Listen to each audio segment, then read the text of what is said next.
L'articulation des conventions fiscales avec le droit interne et le droit européen. Et en réalité, on va voir l'articulation de ces conventions de façon plus générale avec d'autres normes. Et pour moi, c'est la partie, à mon avis, la plus importante du cours.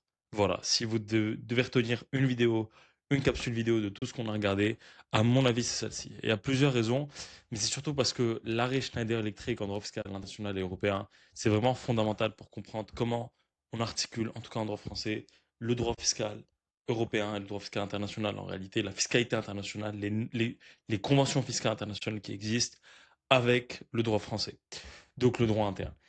Et ici, on va voir concrètement deux grosses idées. Donc, on va voir le principe de subsidiarité des conventions fiscales, qui est, à mon sens, à mon avis, qui n'existe pas. Mais ça, c'est vraiment, c'est mon avis là-dessus. Et ensuite, on va voir le principe de primauté de ces conventions internationales. Et donc ici, l'arrêt que vous devez vraiment retenir de tout le cours, c'est celui-là, c'est Schneider Electric de 2002. Et donc concrètement, la portée de cet arrêt, c'est de dire que il permet de déterminer quelle loi s'applique dans une situation donnée lorsqu'il existe un conflit d'application de la loi interne ou de la convention fiscale internationale. Donc on est dans une situation où on peut appliquer plusieurs normes. On peut appliquer une convention fiscale internationale qui régit la situation X et on peut appliquer le droit interne qui régit la même situation X. Et donc la question c'est qu'est-ce qu'on fait? Qu'est-ce qui prime? Et c'est ce qu'on essaie de voir, et c'est ce que Schneider Electric, le problème que Schneider Electric nous aide à résoudre. Et donc, il y a vraiment deux étapes. On commence, et c'est pour ça qu'on parle de subsidiarité, c'est qu'on commence par analyser la question en droit interne. Est-ce que le droit interne peut s'appliquer dans la situation X? Ensuite, on vérifie si la convention fiscale s'oppose à l'application du droit interne. Et c'est en ce sens qu'il est subsidiaire. Les conventions fiscales internationales, c'est en ce sens que leur application est subsidiaire. C'est parce qu'elles viennent dans un second temps. Mais en réalité, on va voir que c'est pas trop ça, parce que si la convention fiscale ne contredit pas les règles, alors elle joue un rôle complémentaire. Mais si elle contredit ou apporte une règle différente, alors elle prime sur le droit interne. Et donc vous comprenez bien le problème, et c'est ce que j'ai voulu, c'est ce sur quoi je veux vraiment insister ici, c'est que dans tous les cas, même si on dit qu'elle est subsidiaire, et dit sur vos copies qu'elle est subsidiaire, mais en réalité elle prime. Parce que concrètement, si la Convention fiscale internationale ne contredit pas le droit interne, elle s'applique. Donc si le droit interne dit dans cette situation-là, euh, on impose cette personne-là, et que la Convention fiscale internationale qui s'applique dans la même situation dit la même chose, alors on considère que c'est subsidiaire et on considère que la Convention fiscale s'applique dans un second temps. Donc, si la convention fiscale ne contredit pas le droit interne, elle s'applique. Mais en réalité, si la convention fiscale s'oppose au droit interne, donc si le droit interne dirait on n'impose pas cette personne, mais la convention fiscale dit on impose cette personne, alors la convention prime. Mais donc vous voyez bien le problème, c'est que même si on dit qu'elle est subsidiaire, dans tous les cas elle prime.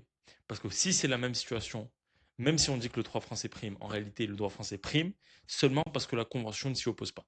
Ou on n'ajoute pas quelque chose. Elle peut être complémentaire aussi, c'est ce que je disais. Donc voilà, c'est un peu l'idée de Schneider Electric, c'est un arrêt fondamental, retenez-le comme ça. La convention fiscale, il y a un principe de subsidiarité et c'est ce qu'il faut retenir. Un autre élément qui fait que c'est subsidiaire, c'est que une convention fiscale ne peut pas créer un impôt. Et ça, c'est l'arrêt Planète qui nous dit du 20 mai 2022, qui nous le rappelle. Donc, s'il n'y a pas de loi qui prévoit, qui régit une imposition due, alors on ne peut pas appliquer une convention fiscale sur ce fondement-là. La convention fiscale franco-britannique ne peut pas créer un impôt en droit interne. Il faut que l'impôt soit prévu en droit interne. Voilà. Et la convention prévoit. Sauf si c'est, par contre, il reste possible d'opérer par envoi, de dire dans cette situation-là, on renvoie au droit de la convention. Ça, c'est aussi possible. Voilà, c'est possible de faire référence à la CFI. Maintenant, il y a une petite. J'aimerais vous donner un peu un exemple de situation où on applique concrètement une convention fiscale internationale. C'est l'arrêt Supercil Corporation. Et on est dans le cadre de la convention fiscale d'une convention fiscale franco-canadienne et on a une société canadienne qui est propriétaire d'une usine en France. Et donc cette usine génère des revenus avec deux baux. Donc on a un bau pour les murs, donc les murs et le toit, donc l'immeuble à proprement parler de l'usine, et on en a un pour les machines. Et le truc, c'est, vous l'avez vu en L2, mais en droit français, en droit civil français, on considère que les machines, dans ces situations-là, bah, ce sont des biens immeubles, c'est des biens meubles, bien sûr, c'est des machines, mais dans cette situation-là, c'est des biens immeubles par destination. Et ça change tout, parce que l'article 6 de la Convention, il prévoit que les revenus du bail immobilier est taxé dans cette situation-là, sont taxés. Donc les revenus du bail immobilier sont taxés en France et au Canada. Donc si on reconnaît l'immeuble par destination comme qualification dans cette situation-là, alors le bail sur les machines est taxé dans les deux États. Et si le Conseil d'État a considéré que, en qualifiant ces biens d'immeubles, l'administration a fait une erreur, puisque si on applique la convention fiscale franco-canadienne, dans cette situation-là, en vertu de l'article 12, ce sont des redevances et donc uniquement imposables au Canada. Mais ici, on a vraiment suivi le raisonnement de Schneider, c'est-à-dire qu'on a commencé par voir si le droit français s'appliquait, et ici c'est bien le cas, euh, puis on a vérifié si c'était conforme à la convention franco-canadienne et dans notre cas, ce n'était pas le cas, ce n'était pas conforme. Du coup, on a retenu le régime de l'article 12 de la convention qui prévoit que c'est des redevances. Voilà. Donc c'est ce que vous devez retenir, c'est qu'on ne peut pas utiliser une convention fiscale internationale à proprement parler comme unique fondement pour réaliser une imposition. Il faut une base légale en droit interne, mais il est possible que la convention fiscale internationale vienne en complément. Voilà, ça c'est pour le principe de subsidiarité. Concernant le principe de primauté, c'est un peu l'idée que je vous disais tout à l'heure, c'est qu'en réalité, euh, non seulement la convention fiscale ne trouve qu'à s'appliquer, trouve à s'appliquer dans tous les cas, donc elle prime entre guillemets dans tous les cas en pratique, mais en plus il s'agit d'une condition d'ordre public. La recherche de l'existence d'une convention fiscale internationale est d'ordre public. Et donc même si les parties ne le font pas, le juge est dans l'obligation de chercher si une convention fiscale internationale s'applique dans la situation traitée. Voilà. Concernant les conditions pour qu'une convention puisse primer de façon générale sur le droit interne, pour que ce principe de primauté puisse s'appliquer, il faut, en vertu de l'article 55 de la Constitution, une condition de réciprocité, il faut une ratification et il faut une publication. Voilà. Donc ça, c'est pour l'articulation avec le droit interne. Maintenant, concernant l'articulation des conventions fiscales internationales avec le droit de l'UE, alors ici, ce qu'il faut comprendre, c'est que en vertu du principe des hiérarchies des normes, et ça, je pense que je vous apprends rien là-dessus, le droit de l'UE prime. Mais dans certains cas, on considère quand même que les États membres ont une liberté en matière de répartition de la base imposable. Et donc, c'est possible pour les États membres de faire des règles fiscales qui sont contraires au droit de l'UE dans certains cas.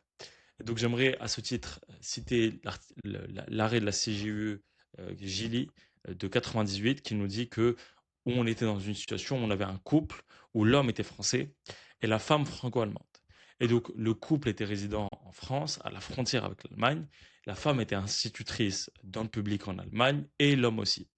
Mais la convention franco-allemande, il y a une convention franco-allemande qui nous dit que dans cette hypothèse, la femme est résidente fiscale en Allemagne en raison de sa nationalité et paye un impôt plus lourd que celle qu'elle aurait payée en France. Donc l'homme qui est résident, lui, est résident fiscal en France parce qu'il est français, même si il a la même situation que sa femme, sur le fondement de la nationalité, on considère que la femme est résidente en Allemagne et donc paye un impôt plus lourd. Et la question qui se posait, c'est est-ce que c'est discriminatoire? Est-ce que c'est une discrimination, le fait de faire cette distinction sur le fondement de la nationalité?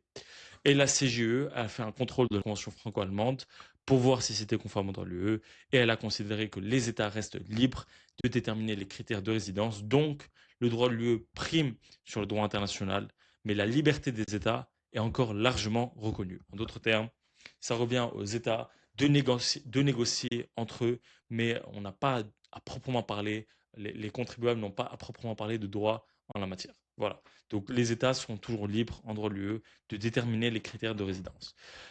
Concernant l'articulation, on a aussi une articulation en fonction des objectifs de chaque norme. Donc ici, on va raisonner en fonction des objectifs qui ont été prévus par la Convention et des objectifs de l'Union européenne. Et donc, par exemple, c'est un arrêt d'Héroin contre URSSAF. On avait un avocat qui était inscrit au barreau de Londres et au barreau de Paris et qui percevait des revenus de cabinet des deux villes. Et la question qui se posait, c'est où est-ce qu'il devait payer des prélèvements sociaux. Donc, il est résident en France, dans cette hypothèse-là, et on a un règlement européen en la matière dont le but est d'améliorer la libre circulation. Et donc, il prévoit que dans cette hypothèse, il doit payer ses prélèvements en vertu, le règlement prévoyait que le résident français ici, devait payer des prélèvements dans l'état de résidence. Et donc, on a de l'autre côté une convention franco-britannique, et c'était ça un peu l'enjeu ici, qui disait qu'il fallait qu'ils soient prélevés, que les prélèvements sociaux soient versés euh, au Royaume-Uni. Et donc la question c'est qu'est-ce qu'on fait? Est-ce qu'on applique le règlement qui nous dit on prélève France ou est-ce qu'on applique la convention franco-britannique qui nous dit on prélève au Royaume-Uni? Et donc on a reconnu ici le principe de primauté de l'Union européenne en matière de coordination et donc au final c'est la France qui a pu prélever l'imposition dans cette hypothèse-là. On notera également qu'il y a une articulation en fonction des objectifs communs des normes. Et ici, par exemple, c'est ce qu'on peut voir avec le projet anti-BEPS. On reviendra dessus, mais c'est en matière d'imposition des multinationales. C'est un projet en matière d'imposition des multinationales qui cherche à imposer un taux minimum de 15% d'imposition à ces entreprises-là. Et donc là, c'est une sorte de partenariat entre l'UE et l'OCDE qui convergent vers des objectifs similaires d'imposition de ces sociétés-là. Donc ça, c'est aussi intéressant d'observer une articulation en fonction des objectifs communs des différentes organisations. Enfin, on a la soft law en matière d'interprétation de ces conventions fiscales. Donc l'OCDE publie des commentaires qui nous permettent d'interpréter ces conventions et en utilisant le contexte évidemment qui tourne autour. Par rapport à cette notion, j'aimerais mentionner notamment l'arrêt du 9 novembre 2015 de S.A. Andritz rendu par le Conseil d'État qui nous dit que les commentaires pour pouvoir être utilisés pour réaliser une interprétation des conventions doivent être antérieurs à la signature de la convention. La convention doit être identique au modèle OCDE et les États ne doivent pas avoir émis de réserves particulières. Voilà ce que j'avais à dire sur l'articulation des conventions fiscales internationales avec d'autres normes. C'est aussi la fin de notre introduction pour ce cours de droit fiscal international et européen. On va passer à une première partie sur l'objectif d'élimination des doubles impositions dans une prochaine capsule. Voilà.